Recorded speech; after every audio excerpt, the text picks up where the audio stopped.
Hello, everyone. Welcome to yet another episode of Cello Time with Gabe, part of MCC Live to You, cultural programming at your fingertips. Basically, all string instruments are derived from early versions of the harp or the lyre, um, and those were used by like early civilizations, the Greeks and whatnot, and eventually came the early guitars and the lutes and then when they started using the bows, that's kind of when the idea of the modern cello came to be. So once they started using bows on the instruments, there were two different types of early bowed instruments. Honestly, there were probably more, but they were classified as two main types, and that's the viol de braccio and the viol de gamba.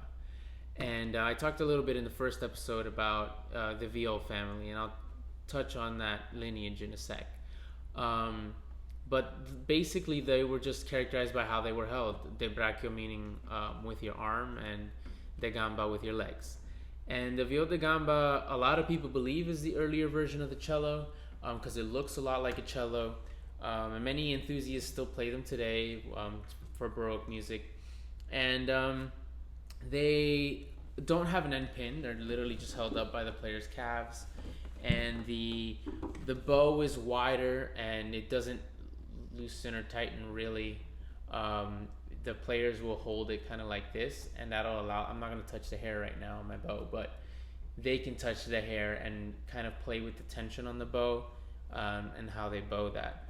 I don't play the gamba obviously, so I can't say more than that. But gambas actually had frets, and they had a shorter fingerboard, and because the strings were made of animal guts, I know, pretty nasty.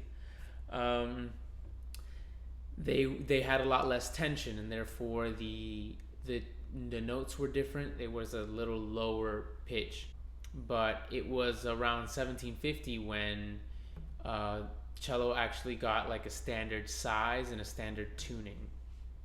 And that was started by a man named Stradivarius, who a lot of people know, and his instruments are still played today.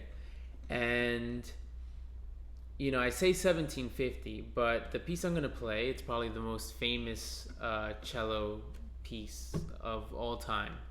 And everybody will kind of just say, oh, the cello song, and that's what they're talking about. They're talking about Bach's Prelude for his first suite, and it's a hell of a piece. And like I was talking about Baroque music, early music, it was more about the chords and the notes and about phrasing and transparency, keeping everything even and connected rather than, trying to embellish every note.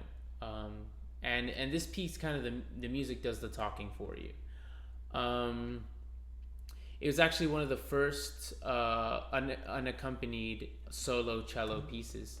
And it was written in all different kinds of tunings, and it's estimated to be written prior to 1720, although they lost the manuscript and no one really knows exactly when. Here goes nothing. Give it the old college try.